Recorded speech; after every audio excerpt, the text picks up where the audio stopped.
Hello student, yesterday we have seen the dihybrid cross and its F2 generation, its phenotypic genotypic ratio and the definition of dihybrid ratio. With the help of monohybrid cross, we are learning law of dominance and law of segregation. And with the help of dihybrid cross, we are going to learn the law of independent assortment. There are three laws which is given by Mendel, that is the law of dominance, law of segregation and law of independent assortment. This is the third law of inheritance, or it is also called as law of independent assortment, which is totally depend upon the law, that is the dihybrid cross. Again, what is the dihybrid cross? That it is the cross between two homozygous parents. Naturally, the parents are homozygous, or pure breeding or true line, that it is the cross between two true breeding pure line parents which are differentiated in a two pair of contrasting character, and that cross it is called as dihybrid cross. Di means two and hybrid means a mixture of a character, but a mixture of two pair of a contrasting character. That law of independent assortment. What is the meaning of independent? Without depending upon other. स्वतंत्रपणे ज्याला आपण म्हणतो independent, स्वतंत्र असणं. And what is the meaning of assortment? आपण ज्याला म्हणतो मिश्रण, मिक्सचर म्हणू आपण ज्याला. Group of different things of same type. आता बघा, ग्रुप ऑफ डिफरंट थिंग्स और ग्रुप ऑफ सेम थिंग्स, एकसारख्या गोष्टींचं मिश्रण किंवा वेगवेगळ्या गोष्टीचं मिश्रण पण एकाच प्रकारच्या. जसं आपण खूप एक सिंपल एक्झाम्पल आहे, जसं आपण हायवेवर जर ट्रॅफिक जॅम झालं तर आपण बघतो all the vehicles, they are all the ways of a transportation. सगळी वाहनं आहेत, but some are lines of trucks, some are lines of vans, some are lines of bicycles, some are lines of that trolleys. That means they are a group of the same type of things. That group of different things but belongs to the same type.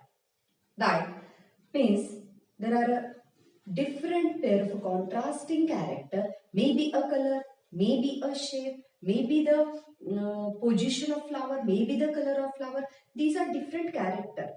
But when they are comes together in a F1 hybrid, they make a group. And that group, when it behaves independently, the group of different character behaves independently. The character, the same thing is character. And the different thing is the different ways of character. Maybe the color, maybe the shape, maybe the height of flower, height of plant.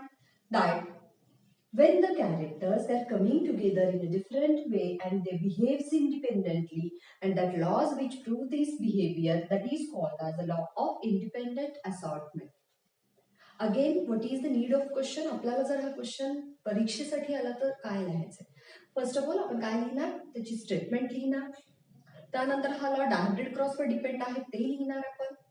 Then actually हा law आपण बघूया that is universally accepted or not ते लिहिणार आपण. कशामुळे तो universally accepted आहे किंवा नाही त्याचं कारण लिहिणार. And then actually cross is there, आपल्याला क्रॉस लिहायचा आहे but up to a certain extent. पण बोर्डामध्ये प्रत्येक एक्झाम्पल वेगवेगळ्या दृष्टीने चेक करतो, त्यामुळे आपल्याला पूर्ण डायहायब्रिड क्रॉस लिहायचा आहे. From the parents to the dihybrid ratio, that is the phenotypic ratio 9:3:3:1 और द जिनोटिपिक रेशो, तिथपर्यंत आपल्याला तो क्वेश्चन लिहायचा. Same as to the dihybrid cross, फक्त जिथं गॅमेट तयार करतो तिथं आपल्याला इंडिपेंडेंट असॉर्टमेंट ऑफ गॅमेट हा शब्द तिथं आपल्याला मेन्शन करायचा आहे. That is the need of question. आपल्याला बोर्डासाठी एवढं लिहायचं आहे, पण आपल्याला नीटसाठी त्याच्या खूप छोट्या छोट्या गोष्टी लक्षात करून घ्यायच्या. ठीक आहे. दॅट फर्स्ट पॉइंट आपण बघू. This law is totally depend upon the dihybrid cross. हा लॉ कशावर डिपेंड आहे? Dihybrid क्रॉसवर.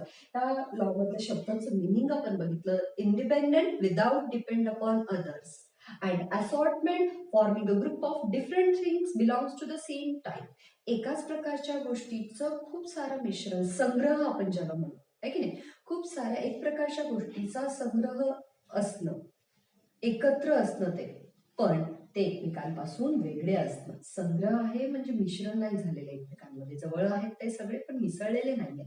That is then we are going to see the Statement of this law. What is the statement? बघा, in a hybrid, what is the hybrid of dihybrid cross? Dihybrid cross मधला hybrid कुठला आहे?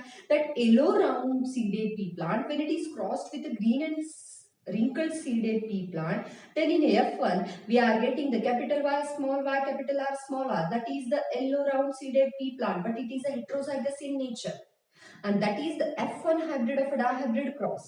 Let us see that in a hybrid, when two pairs of contrasting traits, इथं आपल्याला असंही सांगू शकले असते की two character, but this is the NCERT. एनसीईआरटीचं बुकमधून आपल्याला एनसीईआरटीचा सिलेबस कॉपी झालेला आहे आता, त्यामुळं सोप्या शब्दांना त्यांनी अवघड शब्द सांगण्याचा प्रयत्न केलेला आहे, पण आपल्याला लक्षात घेताना ते सोपं करून घ्यायचं. बघा, when two pair of contrasting traits म्हणजेच कॅरेक्टर, जेव्हा दोन कॅरेक्टरचे pair forms a gametes. Just बघा तुम्ही, हे F1 आहे, इकडे दिलेलं आहे मी capital Y, small y, capital R, small r. It is a F1 hybrid. In F1 hybrid, when a two pair of a contrasting character, which are the two pair? That is the shape of a seed, round and wrinkled. Color of a seed, that is the yellow and green. These are the two pair of a contrasting character. And when this F1 forms the gamete, जेव्हा हा F1 gamete तयार करतो, then a segregation of a one pair of a character. Segregation म्हणजे separation. बघा, yellow हा green पासून separate होतोय, किंवा राऊंड हा रिंकल पासून सेपरेट होतोय, किंवा आपण बघतोय की येलो राऊंडला आपण पॅरेंट मध्ये एकत्र बघितलं होतं, ग्रीन रिंकलला आपण कशामध्ये एकत्र बघितलं होतं? पॅरेंट मध्ये. Then that segregation of one pair of a character, yellow green हे सेपरेट होतात कुणापासून? राऊंड रिंकल पासून. Segregation of one pair of a character is independent on other pair of a character. जेव्हा डायहायब्रिड क्रॉस मधला जो F1 आहे, capital Y, small y, capital R, small r, it is F1 hybrid. जेव्हा हा F1 hybrid सेल्फिंगनी gamete तयार करतो, आपण बघतोय when there is a selfing of F1, आपल्याला बघायचं की P1 to F1 काय होतंय? क्रॉस पॉलिनेशन होतंय, but there is a formation of gamete. F1 to F2 काय होतंय? सेल्फ पॉलिनेशन होतंय, but there is a formation of gamete. हे जे गॅमेट फॉर्म होताना F1 चे काय होतंय की that when there is a formation of gamete of F1, then one pair of a contrasting character, एक contrasting characterचं pair yellow किंवा green, that is independent over other, round and wrinkled. म्हणजे रंगाचा शेपशी काही संबंध नसतो, शेपचा हाईटशी काही संबंध नसतो. That height is not related with the color of the flower. Then color of flower is not related with the that again आपण म्हणू position of a flower. That means every character behaves independently. नाही तर असं झालं असतं की आपण जसं पॅरेंट मध्ये गेलेलं की येलो आणि राऊंड, ग्रीन आणि wrinkled. Yellow is can always pair with the round shape. आपण डायहायब्रिड क्रॉसने हे प्रूव्ह केलेलं की येलो हा राऊंड सोबत तर पेअर होतोच आहे homozygously, but it can pair with the yellow can pair with the wrinkled also. नेहमी असं ठराविक नाहीये की येलोचा राऊंड सोबतच पेअर झाला पाहिजे. Yellow can behaves independently. It can pair with round, it can pair with wrinkled. In that same way green can pair with round as well as a wrinkled. ग्रीनचा wrinkled सोबत pair आहे homozygous parents मध्ये डायहायब्रिडच्या, but green can also pair with the round shape. That means that green color, it is independent over the round and wrinkled shape, or a yellow color of a seed, it is independent on the round and wrinkled shape. In that same way तुम्ही बघा, round शेपचा नेहमी yellow सोबत pair आहे, पण असं काही नाहीये की जिथे राऊंड शेप आलाय तिथे तो येल्लोच असलं पाहिजे सीडचा कलर. कधी कधी ग्रीन राऊंड सोबत ग्रीन सुद्धा आहे. ऑलवेज असं नाही की रिंकल सोबत ग्रीनच असला पाहिजे, रिंकल सोबत कधी कधी येल्लो कलर पण आहे रिंकल शेप सोबत. This proves that one pair of a contrasting character, it is independent over other. Their inheritance is independent over other. Assortment आपण म्हणतो एकत्र येणं, पुढच्या पिढीला ट्रान्सफर होणं, म्हणजेच इनहेरिटन्स आपण म्हणू. जेव्हा पॅरेंट्स मधून ऑफस्प्रिंग्स मध्ये कॅरेक्टर इनहेरिट होतात, तेव्हा येलो कलर हा राऊंड आणि रिंकल्ड शेप सोबत इनहेरिट होतोय, किंवा ग्रीन कलर हा राऊंड आणि रिंकल्ड शेप सोबत इनहेरिट होतोय. They are both independent on each other. Yellow can form in pair with the round or wrinkled shape. In that same way, green can form the pair with a, not always with the wrinkle, it can pair with also round shape. That means inheritance of one pair of a character, that means the color of a seed, it is independent over the other, that is the shape of a seed. म्हणजे एखाद्या कॅरेक्टरचं inheritance म्हणजे एका generation मधून दुसऱ्या जनरेशनला एखाद्या कॅरेक्टरचं pass होणं हे दुसऱ्या पेअरवर इंडिपेंडंट असतं. म्हणजे एखाद्या सीडचा कलर, पी प्लांट मधल्या सीडचा कलर नेक्स्ट जनरेशनला पास होताना त्याच्या शेपचा विचार करत नाही किंवा त्या झाडाचा शेप हा त्याच्या हाईटचा विचार करत नाही. They are inherited independently. ते त्यांचे स्वतंत्रपणे ग्रुप फॉर्म करतात. That is the assortment. Let us see the explanation of this question. That आपल्याला या क्वेश्चनसाठी टोटल हायब्रिड क्रॉस लिहायचा आहे, पण आपण काही गोष्टी F1च्या गॅमेट पर्यंत लिहिल्या तरीही चालतात. Then this ratio observed in all 7 pair of a contrasting character. बघा हा रेशो किंवा ही जी प्रोसिजर किंवा हे जे प्रिन्सिपल आहे आपण आत्ता बघितलेलं की सेग्रिगेशन, कॅरेक्टरचं सेग्रिगेशन हे एकमेकांच्या पेअरवर इंडिपेंडंट असतं. And this segregation is applicable for the all seven pairs of a contrasting character.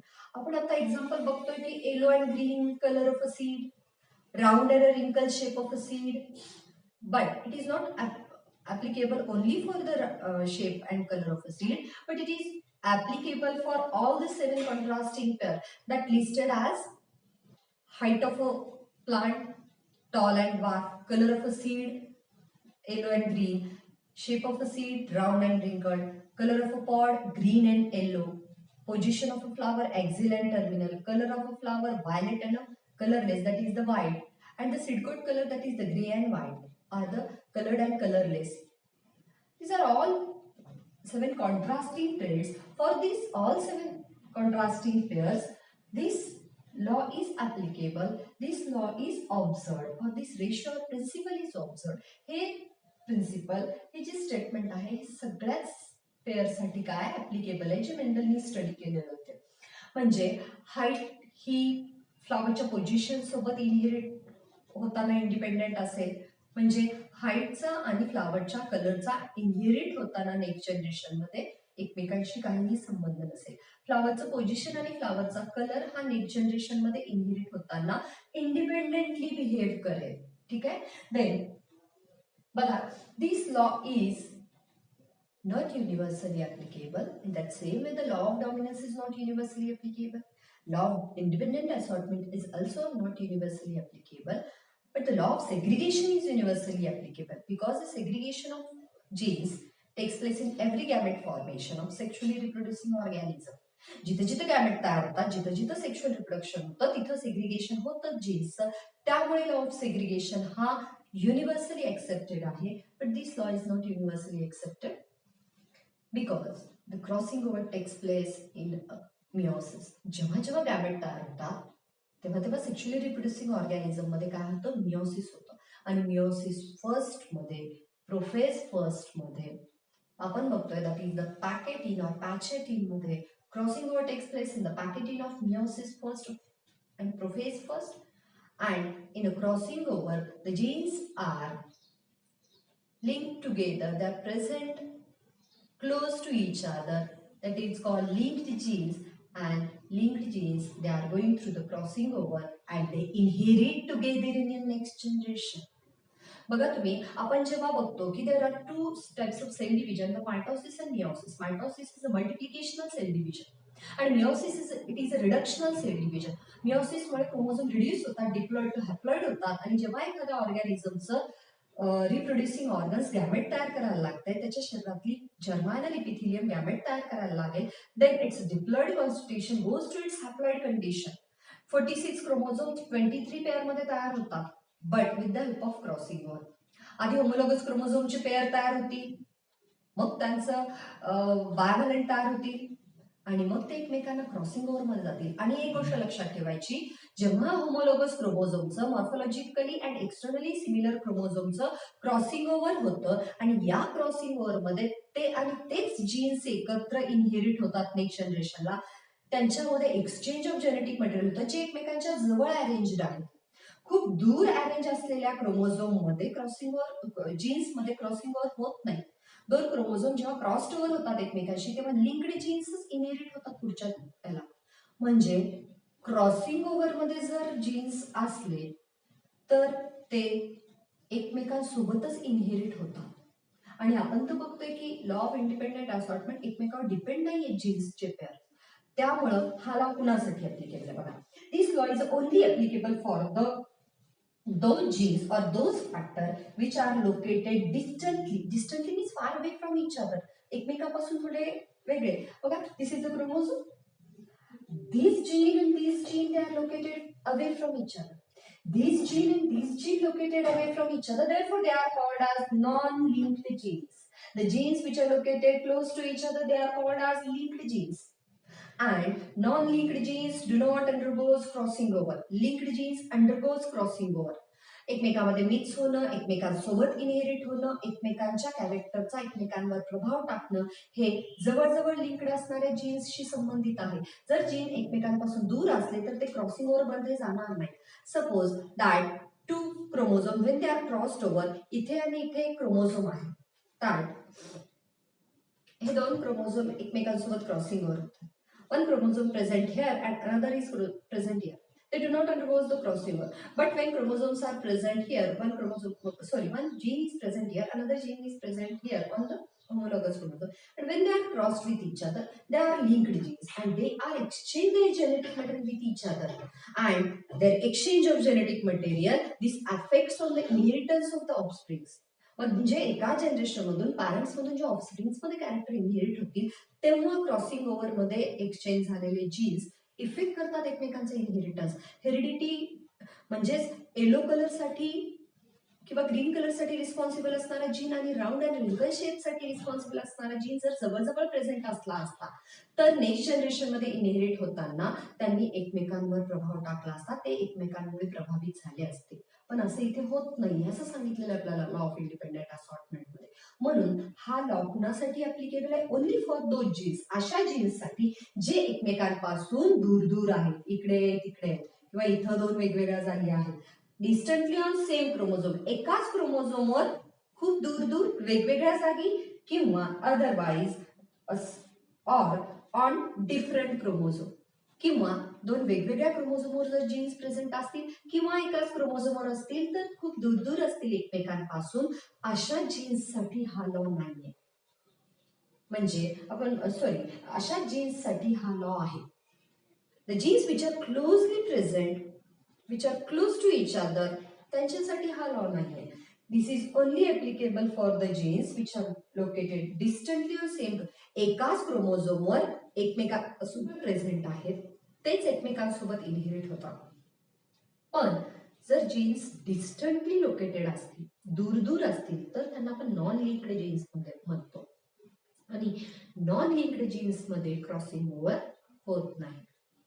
आणि जर क्रॉसिंग ओव्हर झालं नाही तर can't effect on the next generation, inheritance of next generation. जे जेव्हा पॅरेंट्स मधून ऑफस्प्रिंग्स मध्ये जीन्स ट्रान्सफर होतात, हेरिडिटी ट्रान्सफर करतात, तेव्हा जर ते एकमेकांपासून दूर असले तर त्यांच्यामध्ये क्रॉसिंग ओव्हर होणार नाही. आणि अशा वेळेसच ते इंडिपेंडेंटली असॉर्ट होऊ शकतात without depending upon each other, they forming the groups. Genes are forming groups. Genes वेगवेगळ्या कॅरेक्टरचे जीन्स ग्रुप फॉर्म करतात पण एकमेकावर डिपेंड न राहता. आणि जर ते दूर दूर असतील तरच ते काय करू शकतात? इंडिपेंडेंट राहू शकतात, स्वतंत्र राहू शकतात. म्हणजेच हा लॉ कुणासाठी ऍप्लिकेबल आहे? The genes which are located distantly on same chromosome, एकाच क्रोमोझोमवर दूर दूर असणं किंवा वेगवेगळ्या क्रोमोझोमवर प्रेझेंट असणं, अशा जीन्ससाठीच हा लॉ आहे. देन आणि त्या जीन्सला आपण काय म्हणू? That is the linked genes. या चॅप्टरमध्ये लिंकेज मध्ये आपण हा पॉइंट पुन्हा एकदा बघणार आहोत. तात्पुरतं एवढं लक्षात ठेवायचं की क्रॉसिंग ओव्हर मध्ये जे जीन्स जातात, जे जीन्स जवळजवळ प्रेझेंट आहेत त्यांना लिंक्ड जीन्स म्हणू, आणि जे जीन्स दूर आहेत एकमेकांपासून त्यांना आपण काय म्हणू? नॉन लिंक्ड जीन्स म्हणू. And non-linked genes do not undergo the crossing over. Crossing over, it is one of the process of meiosis in which genetic material is exchanged out. ठीक है? Then otherwise in crossover they are inherit together. असं जर नसतं, दूर दूर नसते तर जर जवळ प्रेझेंट राहिले असते आणि क्रॉसिंग ओव्हर मध्ये ते एकमेकांसोबत इनहेरिट झाले असते. इनहेरिटन्स म्हणजे मेकॅनिझम ऑफ हेरिडिटी, अनुवंशिकतेमध्ये ते एकमेकांसोबत आले असते आणि राऊंड आणि रिंकल शेपचा परिणाम येलो आणि ग्रीन कलरवर पडला असता. म्हणजे नेहमी राऊंड सोबत एखाद्या वेळेस येलोच राहिला असता किंवा रिंकल शेप सोबत ग्रीनच राहिला असता. But this is not found, असं सापडत नाही आपल्याला. देन या लॉसाठी अजून प्रूफ काय आहे? That phenotypic ratio, that is the 9:3:3:1 proves this law. बघा, the dihybrid cross shows the ratio, that is the phenotypic ratio of F2 generation in a dihybrid cross, that is called as a dihybrid ratio. बघा, dihybrid cross मधला phenotypic ratio जो आहे 9:3:3:1. This explains as 9R with yellow and brown, 3R with yellow and wrinkled, 3R with green and brown, 1 is with the green and wrinkled. तुम्हाला याचं थोडंसं आपण morphologically long form लिहूया. That 9R yellow and brown, 3R yellow and wrinkled, 3R green and round, and 1 is green and wrinkled. ठीक आहे? बघा, 9 plants with the yellow and round seeds, 3 plants with yellow and wrinkled seeds. There is also wrinkled shape found with the yellow color. Then 3 plants with the green and round seeds, and 1 plant with the green and wrinkled seeds. Means round shape also found with the green color. Not always yellow and round forms the pair. Sometimes green and round also forms the pair. Sometimes yellow and wrinkled also form the pair. तर हा ratio आपल्याला explain करतो that independent assortment of the genes कसे independently assort होतात. ठीक आहे? आपण पुन्हा एकदा डायहायब्रिड क्रॉस मधलं F1चं गॅमेट फॉर्मेशन बघूया. ही जी स्टेटमेंट आहे या स्टेटमेंटच्या एक्सप्लेनेशन साठी आपण बघूया. ड्युरिंग दिस व्हिडिओ तुम्ही याचा स्क्रीनशॉट काढणार आणि लिंक्ड जीन्स साठी आपण क्रोमोझोमची डायग्राम बघितली, हे F1चे फॉर्मेशन ऑफ गॅमेट्स बघितले, ते तुम्ही स्क्रीनशॉट मध्ये झूम करून बघू शकता. म्हणजे तुम्हाला कुठल्याही एका क्रॉसचं गॅमेट फॉर्मेशन करून बघता येईल how the independent assortment takes place. ठीक आहे? Then this is the F1. हे F1 आहे. हे F1चं सेल्फिंग आहे capital Y small y capital R small r into capital Y small y capital R small r. ठीक आहे? Firstly the segregation of genes takes place. Firstly, the genes are separated from each other. Capital Y separated, small y separated, capital R separated, small r separated. ठीक है? याला आपण segregation म्हणू. After the segregation, there is a random fusion of gametes. Color of seed साठीचे genes वेगळे आहेत, shape of seed साठीचे genes वेगळे आहेत, and capital Y can form a pair with a capital R, or it can form pair with the small r. It is independent over the color of a seed. It is independent over the shape of a seed. In that same way, small y can pair with the capital R, small y can pair with the small r. In that way, there is the formation of 4 types of gamete. बघा, capital Y capital R, capital Y small r, small y capital R, small y small r. एकदा capital Y capital R सोबत pair करेल, एकदा capital Y small r सोबत pair तयार करेल, एकदा small y capital R सोबत पेअर तयार करेल आणि नंतर स्मॉल r सोबत तयार करेल. बघा, in 100% that gamete, 4 types of gametes having 25% frequency or 1/4 of the total gametes. There is a formation of 4 types of gametes. Consider about the 100%, every type of gamete means yellow and round shaped gamete, it is having 25%. Yellow and wrinkled shape चे जे gametes आहेत, it is having 25%.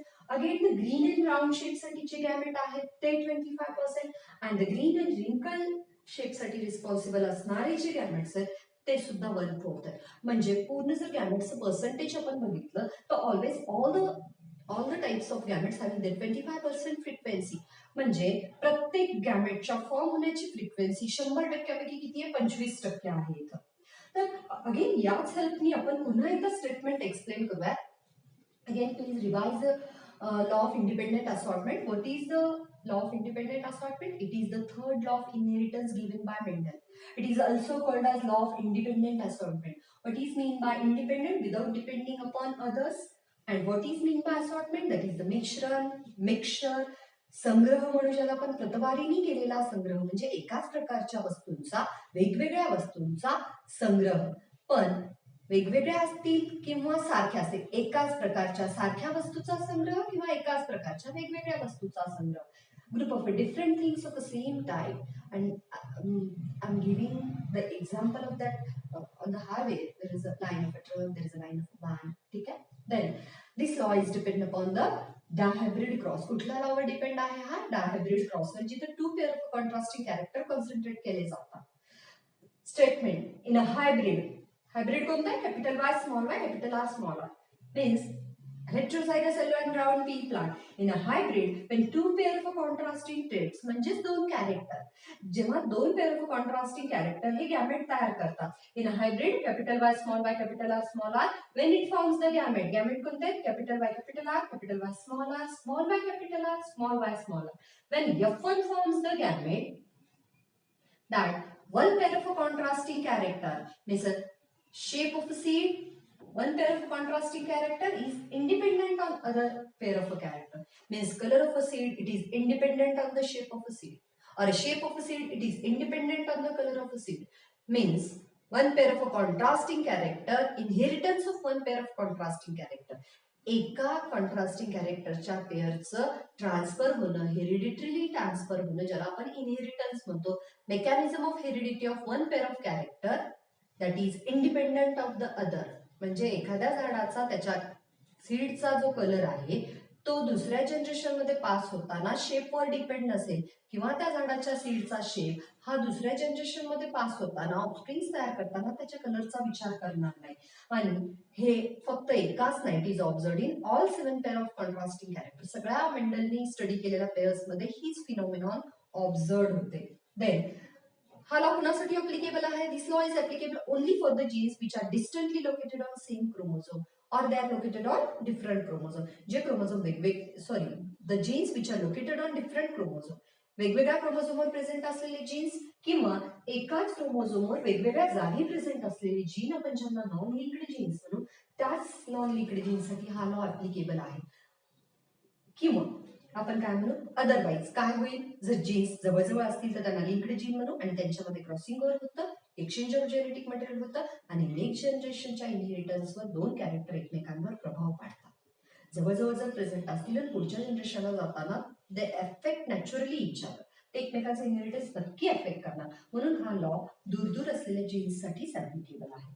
आणि dihybrid ratio 9:3:3:1 हा ratio, हा phenotypic ratio, हे phenotypic explanation हा law prove करतं की नेहमीच येलो राउंड प्लांट नसतील, नेहमी ग्रीन रिंकल प्लांट असतील. Some plants with yellow and wrinkle shape of seed, some plants with green colour and round shape of seed. That means color and shape of seed, they do not affect on each other. They do not having, they forming assortmentally group. They forming the groups independent over each other. ठीक आहे. आणि आपण इथे gametes तयार करून बघितलेले आहेत आणि हे पण बघितलंय की in all the 4 gametes each gamete having a 25% frequency or 1/4 of the total gamete. प्रत्येक गॅमेटची फ्रिक्वेन्सी ही 1/4 आहे. ठीक आहे. This is the law of independent assortment. In next video we will discuss about the results of dihybrid cross and the reasons of that results. आपल्याला हे पुस्तकात कुठेही दिलेले नाहीये, पण आपण एनसीईआरटीच्या नीटच्या क्वेश्चनसाठी आपण बघणार आहोत. What are the results and what are the reasons behind that result. मग ते मोनोहायब्रिड डायब्रिड सगळे कॉमन येतात. And subscribe for my YouTube channel. Thanks again.